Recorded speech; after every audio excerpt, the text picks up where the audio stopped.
जय श्री कृष्णा। राधे राधे। आइए सुनते हैं विजया एकादशी व्रत कथा, पूजन विधि एवं महत्व।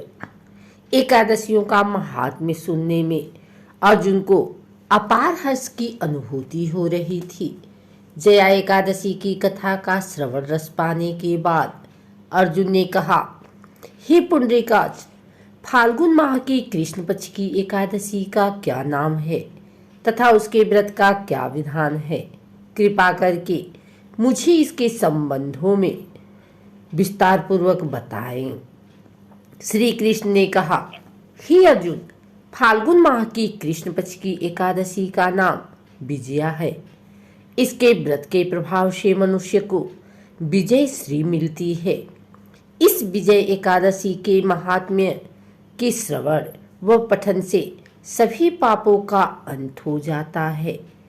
एक बार देवर्षि नारद ने जगत पिता ब्रह्मा जी से कहा, हे ब्रह्मा जी, आप मुझे फाल्गुन माह के कृष्ण पक्ष की विजया एकादशी का व्रत तथा उसकी विधि बताने की कृपा करें। नारद की बात सुन ब्रह्मा जी ने कहा, हे पुत्र, विजया एकादशी का उपवास पूर्व के पाप तथा वर्तमान के पापों को नष्ट करने वाला है। इस एकादशी का विधान मैंने आज तक किसी से नहीं कहा, परंतु तुम्हें बताता हूँ। यह उपवास करने वाले सभी मनुष्यों को विजय प्रदान करती है। अब श्रद्धापूर्वक कथा का श्रवण करो। श्री राम को जब 14 वर्ष का वनवास मिला, तब वह भ्राता लक्ष्मण तथा माता सीता सहित पंचवटी में निवास करने लगे। उस समय महापापी रावण ने माता सीता का हरण कर लिया। इस दुखद घटना से श्री राम जी तथा लक्ष्मण जी अत्यंत दुखी हुए और सीता जी की खोज में वन वन भटकने लगे। जंगल जंगल घूमते हुए वे मरणासन जटायु के पास जा पहुंचे। जटायु ने उन्हें माता सीता के हरण का पूरा वृतांत सुनाया और भगवान श्री राम जी को गोद में प्राण त्याग कर स्वर्ग की तरफ प्रस्थान किया। कुछ आगे चलकर श्री राम व लक्ष्मण की सुग्रीव जी के साथ मित्रता हो गई और वहां उन्होंने बाली का वध किया। श्री राम भक्त हनुमान जी ने लंका में जाकर माता सीता का पता लगाया और माता से श्री राम जी तथा महाराज सुग्रीव की मित्रता का वर्णन सुनाया। वहां से लौटकर हनुमान जी श्री रामचंद्र जी के पास आए और अशोक वाटिका का सारा वृतांत कर सुनाया। सब हाल जानने के बाद श्री रामचंद्र जी ने सुग्रीव की सहमति से वानरों तथा भालुओं की सेना सहित लंका की तरफ प्रस्थान किया। समुद्र किनारे पहुंचने पर श्री राम जी ने विशाल समुद्र को घड़ियालों से भरा देखकर लक्ष्मण जी से कहा, हे लक्ष्मण, अनेक मगरमच्छों और जीवों से भरे इस विशाल समुद्र को कैसे पार करेंगे? प्रभु श्री राम की बात सुनकर लक्ष्मण जी ने कहा, भ्राता श्री, आप पुराण पुरुषोत्तम आदि पुरुष हैं। आपसे कुछ भी विलुप्त नहीं है। यहाँ से आधा योजन दूरी कुमारी द्वीप में वक्तालभ्य मुनि का आश्रम है। वे अनेक नाम के ब्रह्माओं के ज्ञाता हैं। वे ही आपकी विजय के उपाय बता सकते हैं। अपने छोटे भाई लक्ष्मण जी के वचनों को सुन श्री राम जी वक्तालभ्य ऋषि के आश्रम में गए और उन्हें प्रणाम कर एक ओर बैठ गए। अपने आश्रम में श्री राम को आया देख महर्षि वक्तालभ्य ने पूछा, हे श्री राम, आपने किस प्रयोजन से मेरी कुटिया को पवित्र किया है? कृपा कर अपना प्रयोजन कहें प्रभु। मुनि के मधुर वचनों को सुन श्री राम जी ने कहा, हे ऋषिवर, मैं सेना सहित यहाँ आया हूँ और राक्षस राज रावण को जीतने की इच्छा से लंका जा रहा हूँ। कृपा कर आप समुद्र को पार करने का कोई उपाय बताएं। आपके पास आने का मेरा यही प्रयोजन है। महर्षि वक्तालभ्य ने कहा, हे राम, मैं आपको एक अति उत्तम व्रत बतलाता हूँ, जिसके करने से आपको विजय श्री अवश्य ही प्राप्त होगी।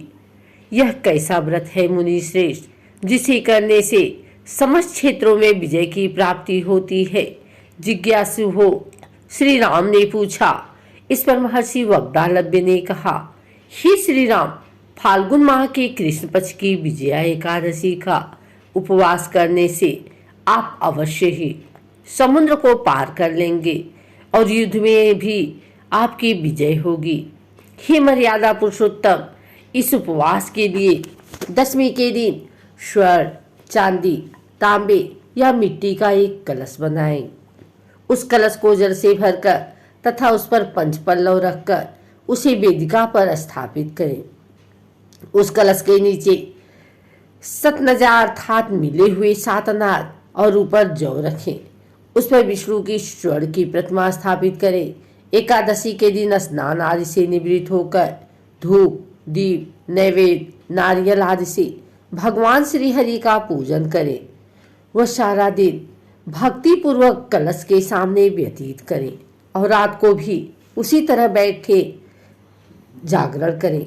द्वादशी के दिन नदी या तालाब के किनारे स्नान आदि से निवृत्त होकर उस कलश को ब्राह्मण को दे दें। हे दशरथ नंदन, यदि आप इस व्रत को सेनापतियों के साथ करेंगे तो अवश्य ही विजय श्री आपका वरण करेगी। मुनि के वचन सुन तब श्री रामचंद्र जी ने विधि पूर्वक विजया एकादशी का व्रत किया और इसके प्रभाव से राक्षसों के ऊपर विजय प्राप्त की। हे अर्जुन, जो मनुष्य इस व्रत को विधि विधान के साथ पूर्ण करेगा उसकी दोनों लोकों में विजय होगी। श्री ब्रह्मा जी ने नारद जी से कहा था, जो इस व्रत का महात्म्य श्रवण करता है या पढ़ता है उसे वाजपेयी यज्ञ के फल की प्राप्ति होती है। भगवान विष्णु का किसी भी रूप में पूजन मानव मात्र की समस्त मनोकामनाएं पूर्ण करता है। श्री राम हालांकि स्वयं विष्णु के अवतार थे, अपितु अपनी लीलाओं के चलते प्राणियों के सद्मार्ग दिखाने के लिए उन्होंने विष्णु भगवान के निमित्त इस व्रत को किया। विजय की इच्छा रखने वाला इस उपवास को करके अनंत फल का भागी बन सकता है। सनातन धर्म में एकादशी के व्रत का काफी महत्व है। इस दिन ब्राह्मणों को भोजन करवाने से पुण्य मिलता है। एकादशी माह में 2 बार आती है, कृष्ण पक्ष और शुक्ल पक्ष। इस तरह वर्ष में 24 एकादशी आती है। आज आपको इस एकादशी पर हर एकादशी व्रत की संपूर्ण विधि, नियम और उद्यापन का तरीका क्या है और किन किन सामग्री की आवश्यकता होती है बताते हैं। इसका उद्यापन देवताओं के प्रबोध समय में ही एकादशी के व्रत का उद्यापन करें। विशेषकर मार्गशीर्ष के महीने में, माघ माह में या भीम तिथि माघ शुक्ल एकादशी के दिन ही इस व्रत का उद्यापन करना चाहिए। चतुर्मास में उद्यापन नहीं करना चाहिए। जब आपकी 24 एकादशी पूर्ण हो जाती है तब आप इसका उद्यापन कर सकते हैं। एकादशी व्रत की विधि के साथ ही इसकी उद्यापन विधि के बारे में भी बताते हैं। एकादशी व्रत करने वाले लोगों को दशमी यानी एकादशी से एक दिन पहले के दिन से कुछ जरूरी नियमों को मानना पड़ता है। दशमी के दिन से ही श्रद्धालुओं को मांस, मछली, प्याज, मसूर की दाल और शहद जैसे खाद्य पदार्थों का सेवन नहीं करना चाहिए। दशमी और एकादशी दोनों दिन लोगों को भोग विलास से दूर पूर्ण रूप से ब्रह्मचर्य का पालन करना चाहिए। सुबह जल्दी उठकर स्नान आदि से निवृत्त हो जाएं। घर के मंदिर में दीप प्रज्वलित करें। भगवान विष्णु का गंगा जल से अभिषेक करें। भगवान विष्णु को पुष्प और तुलसी दल अर्पित करें। अगर संभव हो तो इस दिन व्रत भी रखें। भगवान की आरती उतारें। भगवान को भोग लगाएं। इस पावन दिन भगवान विष्णु के साथ ही माता लक्ष्मी की भी पूजा करें। श्री विष्णु जी का चित्र अथवा मूर्ति चाहिए। पुष्पमाला, नारियल, सुपारी, अनार, आंवला, बेर, अन्य ऋतु फल, धूप, घी, पंचामृत बनाने के लिए कच्चा दूध, दही, घी, शहद और शक्कर चाहिए। चावल, तुलसी, गोबर, केले का पेड़, मिठाई भी चाहिए। एकादशी व्रत का उद्यापन। एकादशी व्रत के दिन और उद्यापन पर ब्राह्मणों को भोजन करवाना चाहिए। पूजन कितना भी बड़ा या छोटा हो, सभी व्रतियों को श्रद्धा के साथ इसे करना चाहिए। एकादशी व्रत का उद्यापन किसी योग्य आचार्य के मार्गदर्शन में करना चाहिए। उद्यापन में 12 माह की एकादशियों के निमित्त 12 ब्राह्मणों को पत्नी सहित निमंत्रित किया जाता है। उद्यापन पूजा में तांबे के कलश में चावल भरकर रखें। अष्टदल कमल बनाकर भगवान विष्णु और लक्ष्मी का षोडशोपचार पूजन किया जाता है। पूजन के बाद हवन होता है और सभी ब्राह्मणों को फलाहारी भोजन करवाकर वस्त्रदान आदि दिया जाता है। किसी भी व्रत की पूर्णता तभी मानी जाती है जब विधि विधान से उसका उद्यापन किया जाए। उद्यापन करना इसलिए भी आवश्यक है क्योंकि हम जो व्रत करते हैं उसके साक्षी तमाम देवी देवता, यक्ष, नाग आदि होते हैं।